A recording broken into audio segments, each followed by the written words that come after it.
Hello, hello, hello, and welcome to Season 2. This is your Season 2 preview episode. I am still your host, Aaron Whited, owner of First City Records, located at 166 Front Street in downtown Marietta. Thanks for checking us out. And we're back from a nice long summer break. Summers are a little tricky. We have 4 kids, and they're in all kinds of different things, and the store was hopping every day. And we're open 7 days a week now. So I feel like summers are a great time to take a break from the podcast, and we'll focus on doing fall through winter and into spring. Probably do, just like last time, 15 episodes. But on this week's episode, we're going to talk about what I have planned for Season 2 of the First City Pod. And we're also having an interview with Mr. Rodney Justo, the original lead singer of the band Atlanta Rhythm Section, who is headlining the River Road Music Festival on September the 14th at gorgeous historic Henderson Hall, located in Boaz. So stick around for that. So let's go ahead and just talk a little bit. Hope everybody had a good summer. And here we go. All right. So the plans for Season 2 is we're going to try to focus a little bit more on people in our area. Well, actually, no, all over the world, because I have interviews scheduled with people in Japan even. People who collect things, what they collect, why they collect, who they collect. We're going to be doing, like, obviously auditory interviews, but we're also going to go to these people's houses in some obviously not every week. I'm not going to Japan. But we're going to be actually utilizing YouTube a lot more, and we're going to do like tour videos of what people collect, and they can show off their favorite pieces in their collection.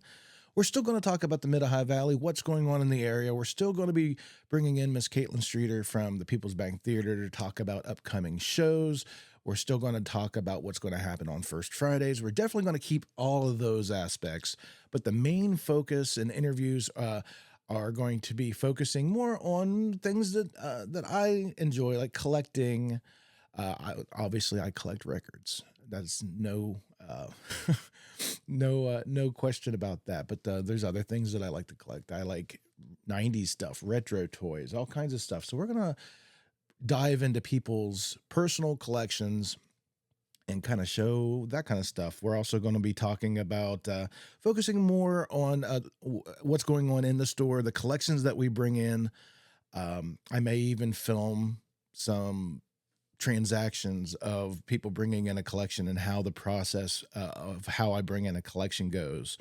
Some people have shown a lot of interest in that. So that's a possibility if people are interested in being filmed while I do it, similar to, let's say, Pawn Stars, or there's YouTubers out there that own like pawn stores that, film their transactions.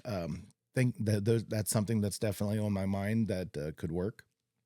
We got, I'm going to focus on the website, firstcityrecordstore.com. We're going to talk about weekly new releases and the new things that I'm putting up for pre-order. So everybody's kind of in the loop of what's coming out musically. And of course, we're going to talk about things that are going to be happening in the store, events, keeping current with all of that, of course, upcoming shows and things like that. Also, I've recently joined the Chamber of Commerce in Marietta, and I've met a lot of business owners and a lot of influences in town. And I'm thinking about bringing in some local commercial space for between segments, like 30-second spots, a minute spots. So if you know a small business that wants to throw in a 30-second or a minute spot on the podcast for a commercial, I don't know, it's $10. I don't know. It's not really about the money. It's more about sharing the love.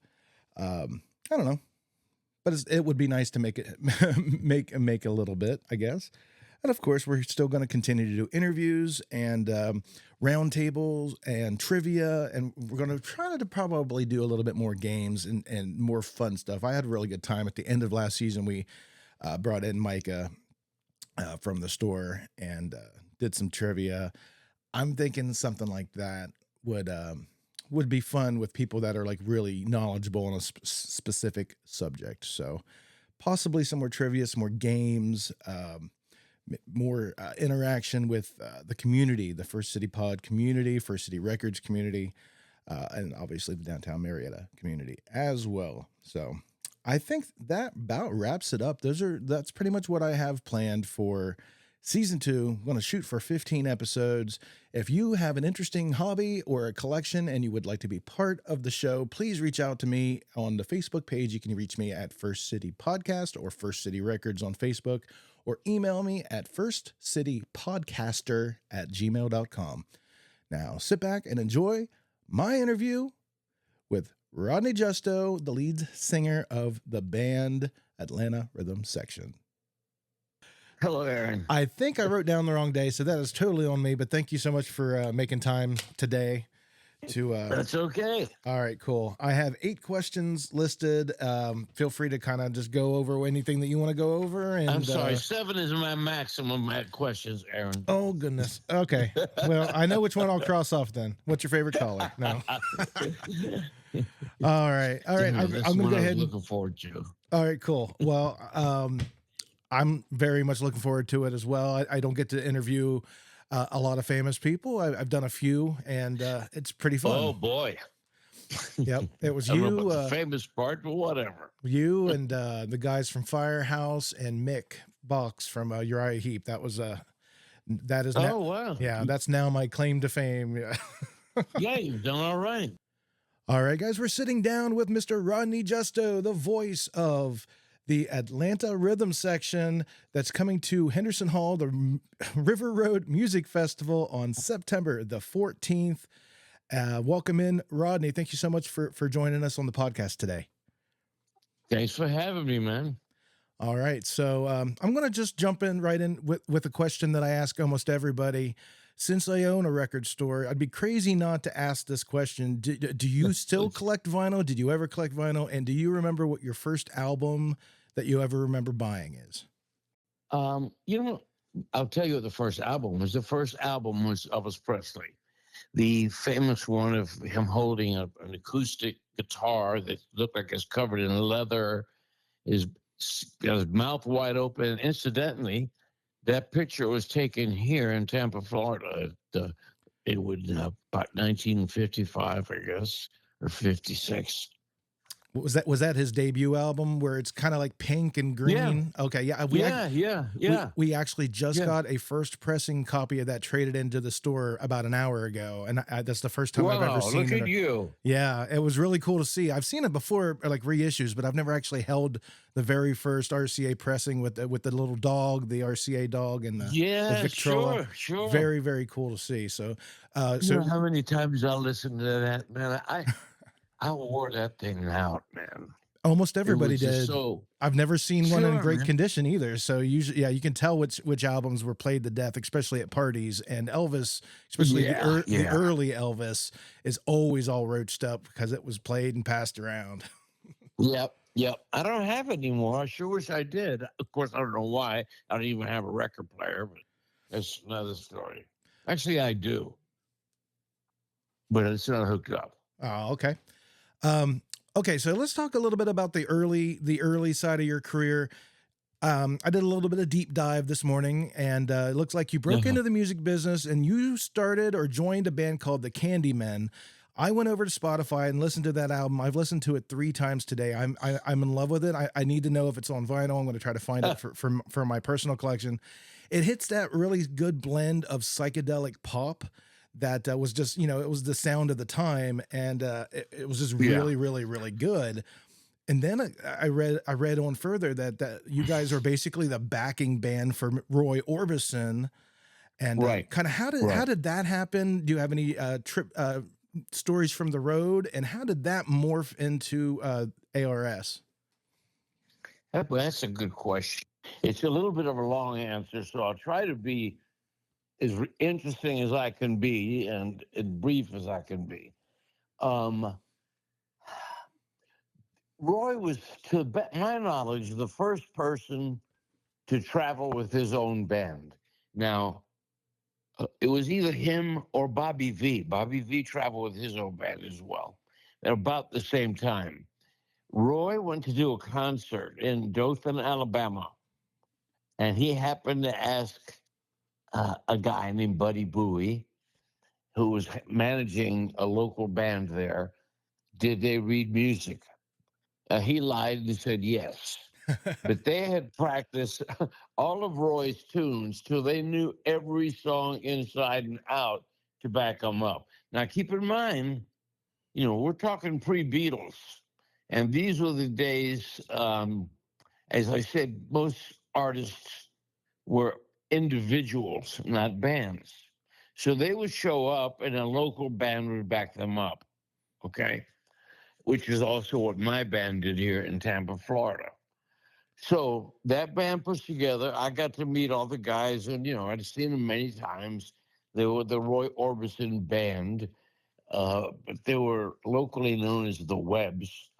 Then Bobby Goldsboro was the singer in that band. Bobby went on to have quite a few hit records in the '60s, as well as a television show. So when Bobby left to go on his own, they asked me to take his place because, as I said, I'd known all these guys. Mhm. Okay. And Roy had also produced a record on me as a solo artist. Not very good record, but that's another story. Um, so I took Goldsboro's place. We backed Roy up. Fortunately, it was a great experience. But the guys wanted to do something on their own. I was happy with the way things were, but the guys, we got to be really, really good, and the guys thought we should leave and go on our own. So that's what we did. So went out. We went to New York and became the darlings, as it were, of New York City, and we got the 2 albums with ABC, and you don't have any hits. You get disgruntled. We knew we were great, but we just felt like it wasn't in the cards, so we broke up.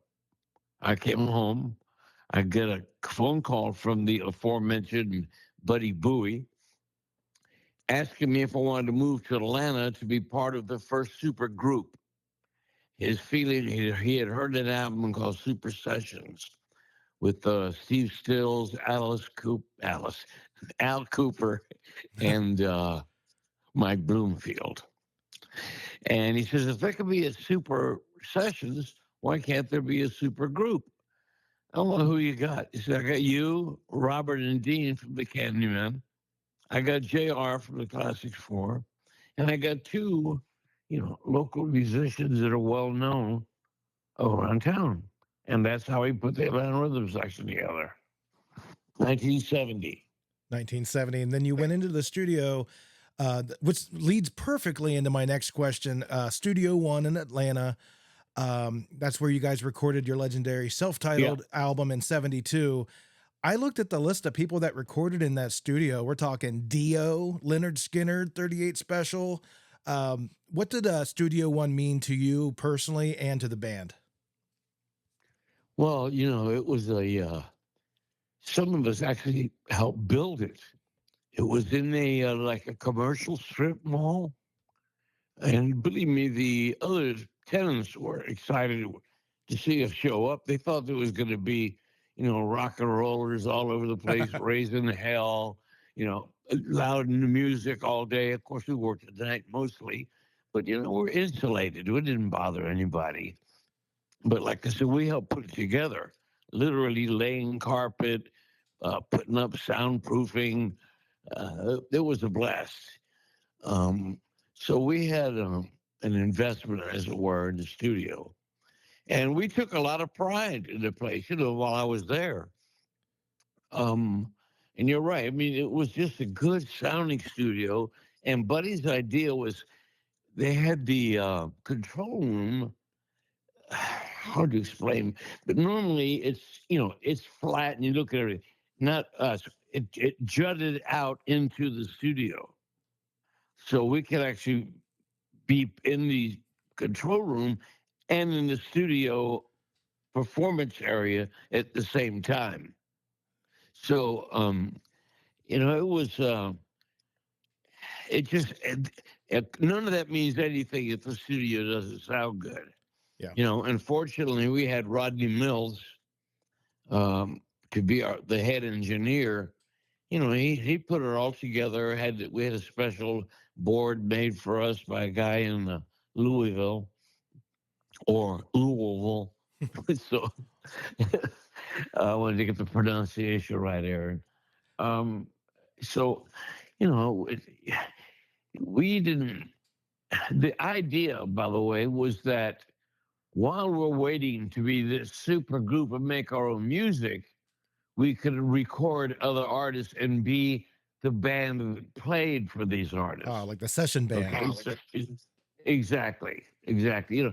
A lot of people think that, hey, they were session musicians. Like if we were born in a studio, believe me, we'd suffered on the road for many years before that. We paid our dues. So especially with Orbison and on our own as the Candyman, uh, and the Classics Four, we paid our dues by traveling and getting beat up and not sleeping and trying to find motels in the middle of the night. It wasn't like it is now, Aaron. You drive all night, and you're looking for a place that says motel. You had signs that says vacancy or no vacancy. Mm. And you look for a place that says vacancy, and you pull in. There weren't a lot of Holiday Inns back then, and they were nationwide, to my recollection, $13 a night. Oh my gosh. Oh, all over America. Dude, that was an upgrade for us. Please. That's why I don't so much care about where they put me nowadays, because I know them. I lived through those places. I'm never going back there again, Yeah, I don't absolutely. complain about hotels. They're never going to be as bad as the ones I lived through. Okay, well, my next question for you is Is that answer too long?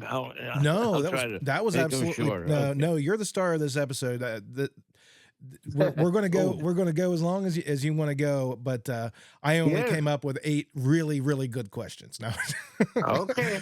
All right. Okay. The next one is so as everyone knows, you decided to leave the band after the first album. Yeah.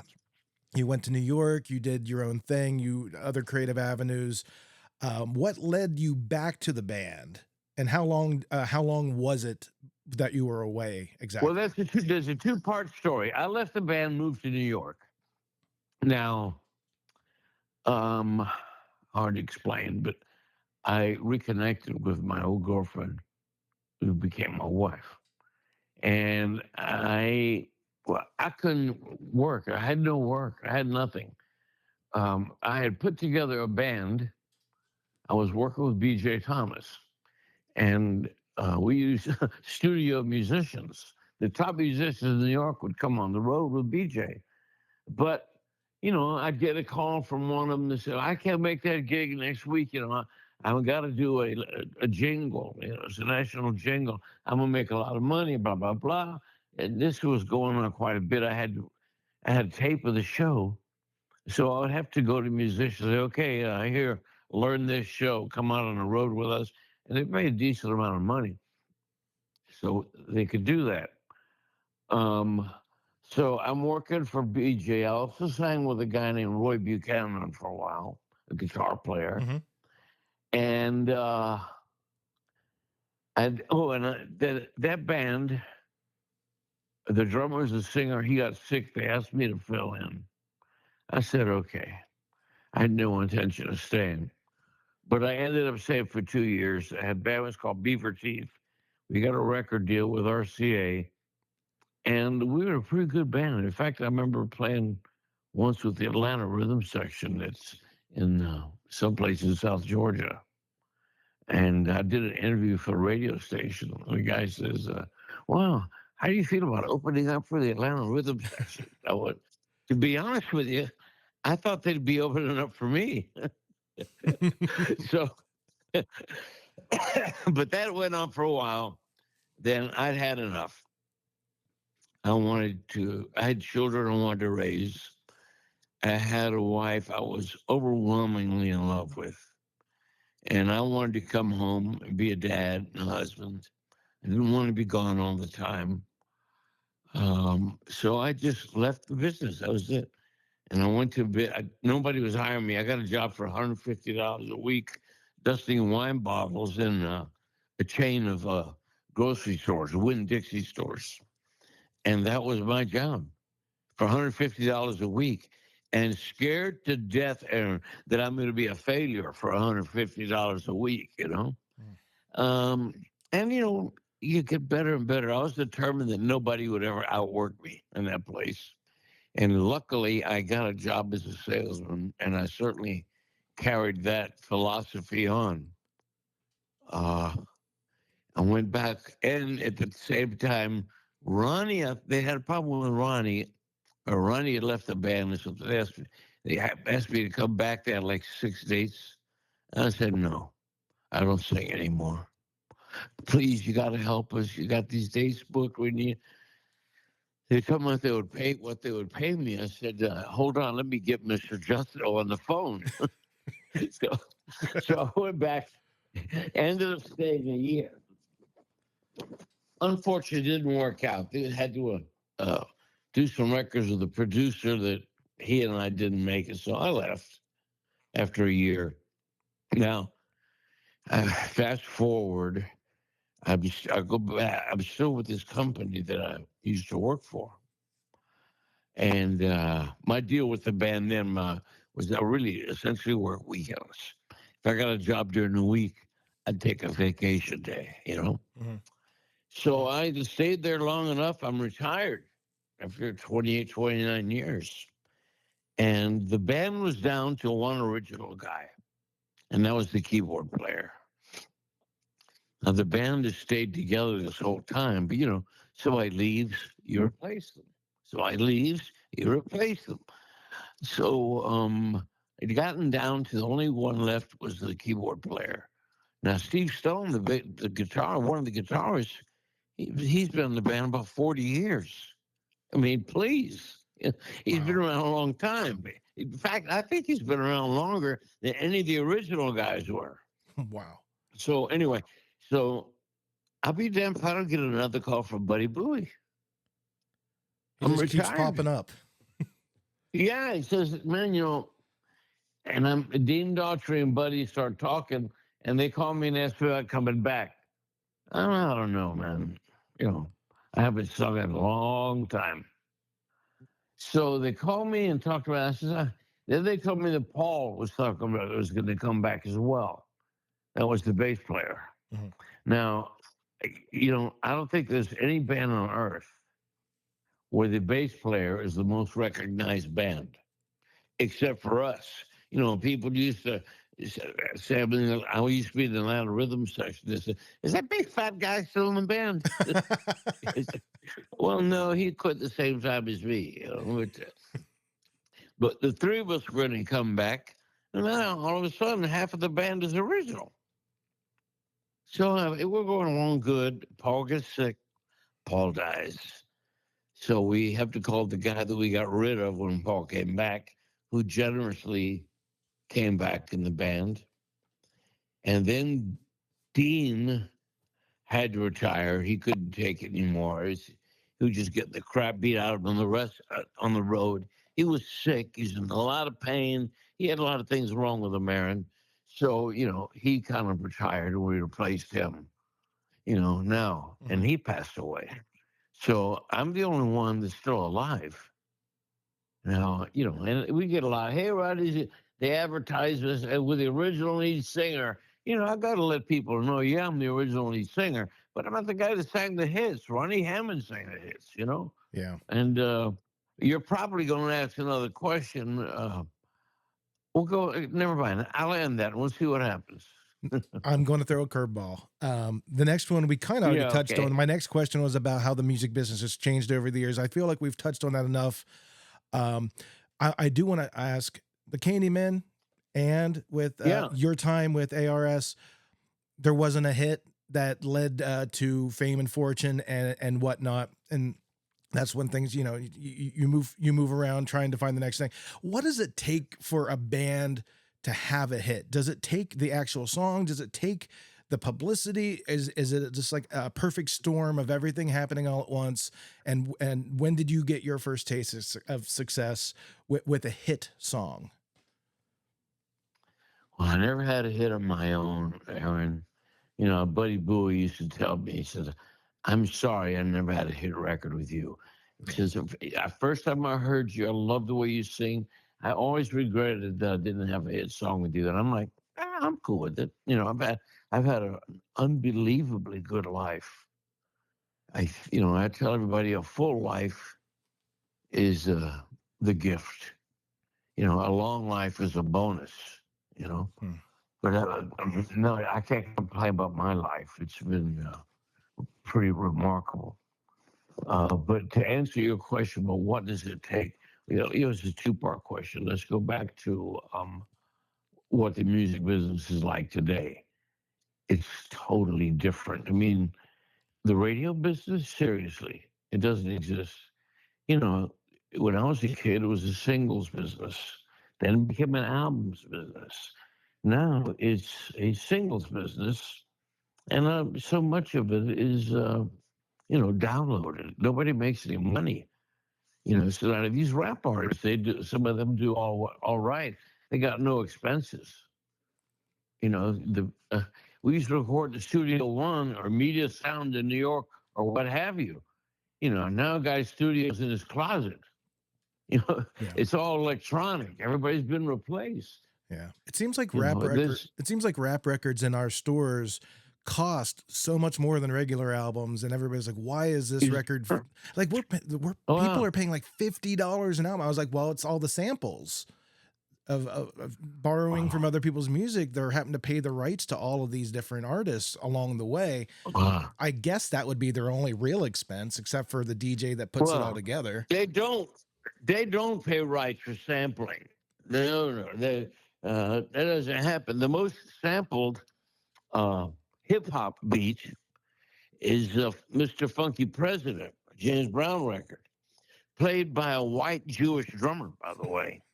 So on a James Brown record, but no, like I said, that's the most sampled beat, but he doesn't get paid for it. You know, there's no money in that. Huh. But again, it's all done electronically. You know, they can hit. I hear things with like bass drummers going ticka ticka ticka ticka ticka ticka ticka. What the hell? What bass drummer's doing that? Somebody's doing it with his fingers. You know, Yeah. tapping on a would-be drum. Um, so the music business is just totally different. And a person that has success today, like Taylor Swift. Oh my God, how did somebody get so big? I mean, Yeah. it's just remarkable how she got so big. You know, she played in Tampa. You know, Paul McCartney comes here, he sells out a stadium.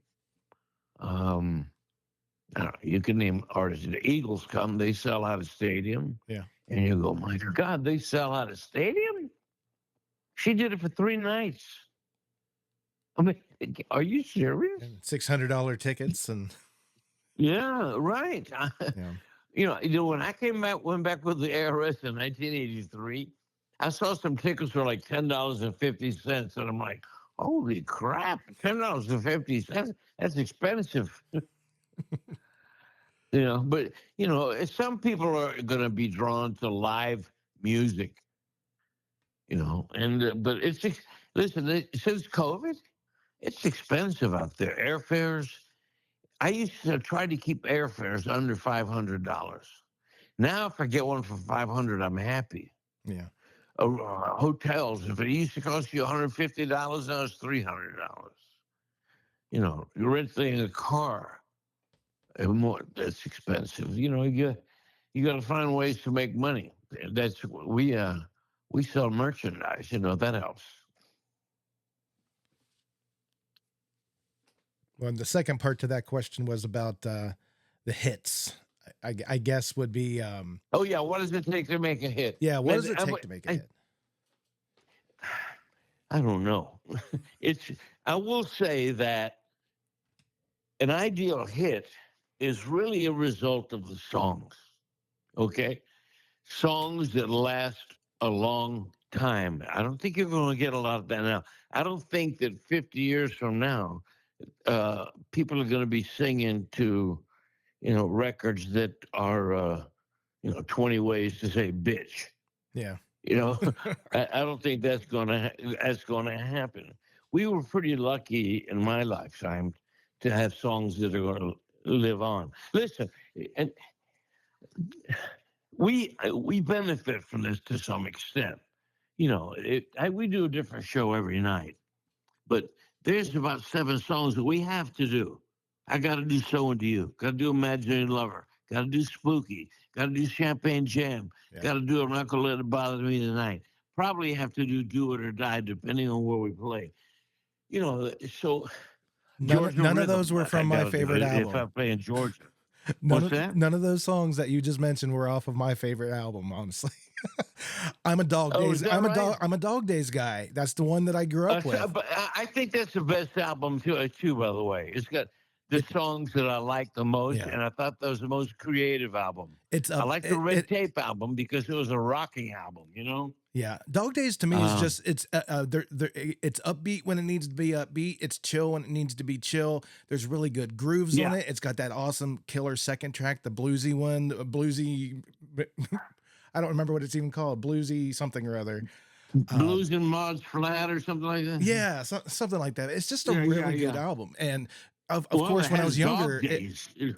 yeah, of course, yeah. The title track, the album cover is what drew it to me. When I was younger, Yeah, obviously you look at an album cover, and that's how you kind of discover music.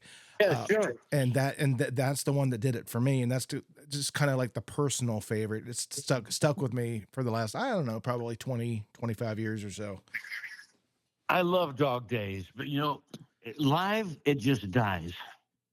It's the band's done it live, but it's like I said, it doesn't work. Yeah. I don't know why it just doesn't. But like I said, it's in my opinion, it's ultimately the songs. But there are a lot of great songs that aren't hits, man. It breaks your heart, but I think it's a combination of so many things. Timing, destiny, talent, good fortune. I mean, how many albums have you heard when you're listening to songs and you go, how was this not a hit? There was a band from Atlanta. Oh God, like I did a radio show about them once. I said that I don't know why they weren't successful because their albums in Hydra, they were so good. And their albums were so good. I just don't know uh, why that band wasn't a hit. But they're all over the place. Yeah. You know, nobody knows what makes a good record. Nobody on earth. Well, all right. Well, you talked a moment ago about songs that you guys play live. And again, perfect segue into the next question. Switching gears, talking about live shows. Do you have a personal favorite song that you guys get to do live? Hold on a second. I had you on speaker and I just lost you. Okay. Oh, that's why somebody's trying to call me at the same time. Okay, don't worry. We're going to make this happen here. All right. I'm sorry. Hey, it's okay. I got it. Question? I got editing. No big deal. I was just saying, switching gears, talking about playing live. Do you have a Yeah. personal favorite song that you guys get to do? Yeah. If I had a song I like to sing the most, it would be "Do It or Die." Because that's the closest to what I call singing. But of course, I like at the other end too. I like a Champagne Jam. Mm-hmm. I wish I would like to be an R&B singer, but I don't have the voice for it. My voice is too clear, But so, Champagne Jam, I sing pretty much in a higher register, which I could sing kind of bluesy, Mm-hmm. So I enjoy singing Champagne Jam. And So Into You are probably my favorites. My least favorite is Not Gonna Let It Bother Me Tonight. Do you often put that on the sets, or do you try to Oh yeah, avoid it? it's every set. Yeah, Oh boy. absolutely. Yeah. Okay. Personally, my favorite jam song is "It Ain't Your," "It Just Ain't Your Moon." That's I love it. Yeah. I love it because it's fast, it's upbeat, it's got a great cadence to it.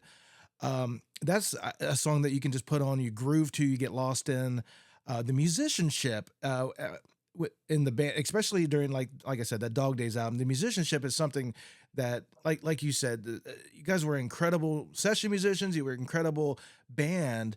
Do you have a song that you can get lost in, just listening to these guys go wild, taking solos, and just I guess, do you have a favorite song Uh, live that Dog the band Days. I blows you love away? Dog Days. Okay. Dog Days is beautiful. On the other, and also on that same album, I think All Night Rain. And Ronnie sings a song called My Song. I don't know what album it was on, but see if you can find that. He does a beautiful job on it too. Um, and on the other side, there are two songs that I love. Mixed Emotions Hmm. on Red Tape. And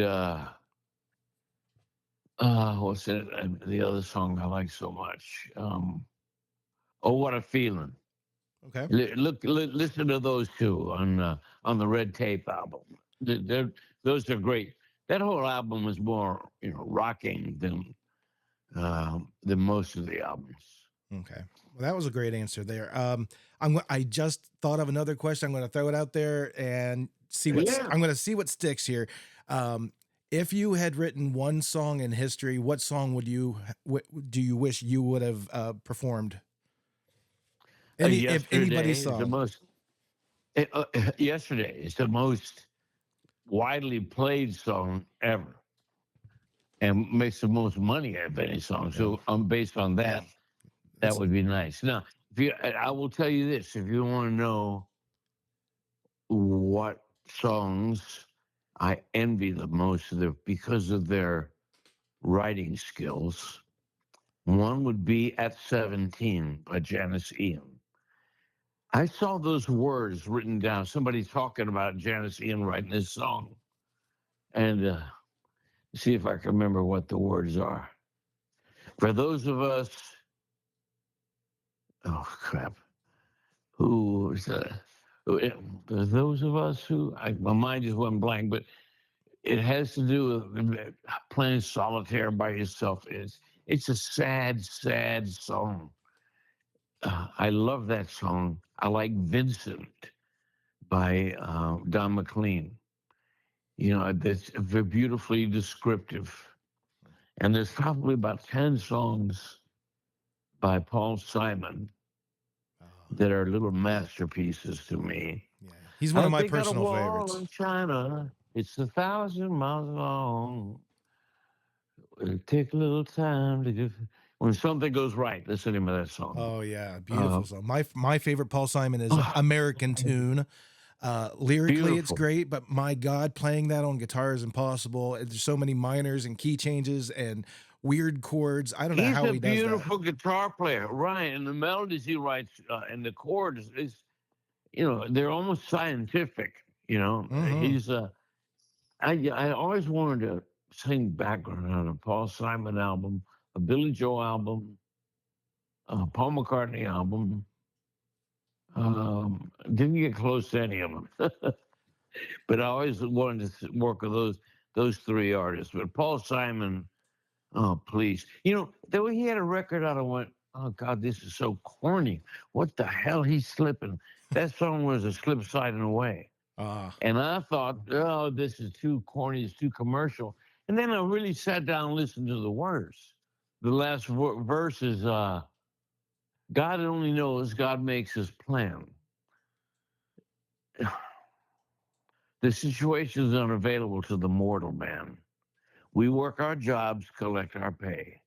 Think we're gliding down the highway when in fact we're slip sliding away. That's beautiful, man. yeah. That's just beautiful. Homeward Bound. I talked about it last night. And somebody asked me about favorite cities to play. I said, for the most part, they all look alike. Sometimes we're on the road somewhere, and doesn't this look like some so and so city? Or have we been here before? And Paul Simon wrote Homeward Bound, which is to me the perfect song about being on the road. And we do shows sometimes if we do Georgia rhythm. I tell them that. Does you guys remember Homeward Bound? I think it's the best song ever written about being on the road. Here's the second best song. And I didn't write it, Buddy Bowie wrote it. But Georgia Rhythm is the same kind of feeling.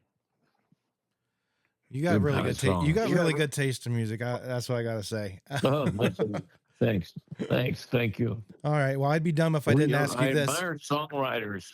Yeah. Like I said, that Janis Ian song. Sometimes the words don't match the music. I've read the words to a Paul Simon song one time. Went, oh, this is beautiful. But then I listened to it. It was. I didn't think the record was so great. When you put them both together, whoa, what's the guy's this drummer for the Eagles, Don? Good grief. McLean? Um, No. no, the drummer, not Don Henley. The Don other Henley. Don. Yeah, Don Henley. He's a good songwriter. Billy Joel's a good songwriter. But most of the records, when it comes to songwriting, I'm not that impressed. I don't see much skill. I mean, I see these songs written down, and I go, not happening, not happening. I don't hear very well sometimes, so I have closed captions. And I had one of my granddaughters were here having a party at my house. I had the music on, music channel, and I could see the words. Well, are you serious? Yeah. Are you serious? Yeah. These words are so stupid and so easy. I'd be embarrassed. Yeah. Waxing poetic and good lyrics are a dying art. It really is. And I mean, there's amazing artists out there doing it, but it's not, unfortunately, in the mainstream. Guys like Tyler Childers, Jason Isbell, they're out there. They're on the fringe, but there is some, great stuff being done. But you got to think, I mean, what else is there to talk about besides life and your personal experiences? Sure. But I mean, there's been a song about everything at this point. Yeah. Well, you can go farther back if you want to hear good songs. I mean, take a song, I'll Be Seeing You. I'll be seeing you in all the old familiar places, every place my heart embraces, that all day through. If the last line is, I'll see you in the morning sun, and when the sky is blue, I'll be looking at the moon, but I'll be seeing you. I mean, please, man, this is a song of pain, of someone losing someone they loved, and everything they see reminds them of this person. That's a big, powerful song. Yeah. I've always loved the words to that song. And I saw a movie about one of these songwriters. I wish I could remember which it was. But you can see the lyrics that these people are writing, and it's like, oh my, this is real work. You don't sit down and write these songs in 10 minutes. It doesn't happen. You labor over them. I have a song in my history. It's Roy Rogers, We'll Meet Again. That song to me. We'll meet again. That song. Yeah, Some Sunny Day. Not only did Johnny Cash do a very nice cover of it, but my grandpa was a genuine artist, and he drew cowboys and horses, and that was his favorite song. And as he was laying there passing, I put the phone up to his ear, and what, like right before he passed, we listened to that song together. So I can't even listen to that song. Sweet. I can't even listen to that song without bringing back amazing feelings, but also the sadness at the end there. But so it's just amazing that songs and lyrics can like bring a part of your brain back out of hibernation just from seeing an album cover or reading a lyric sheet. music is beautiful, is what I'm getting at. I'm with you, man. That's I'm so with you cool. on that song. It was a hit in during the war by an English artist. I can't remember who the heck it was, but it was, I think, the wife of Hal Davidson, which was a big promoter in England. Um, and mother, well, never mind. You know who these people are. Pauline Barry Ryan's mother. Okay. Well, Look them up. we're going to go ahead and close out this interview with one last question. What would the audience expect at an ARS show in 2024? We've kind of covered the 7 songs that have to be played, but what kind of show do you guys put on this day and age? I think they're going to be really surprised because, we didn't know we were going to have classic rock hits. You just want to have hit records, Yeah. And if you listen to the first album, excuse me, and the second album and Red Tape, you'd think we were a really rocking rock and roll band that has outstanding musicians and plays well. And I think that people are surprised when they come to our show, first of all, by the musicianship. We play all of our songs with, I like to say, with integrity, with respect. I mean, we're serious about the music, but they'll also be surprised that people tell us all the time.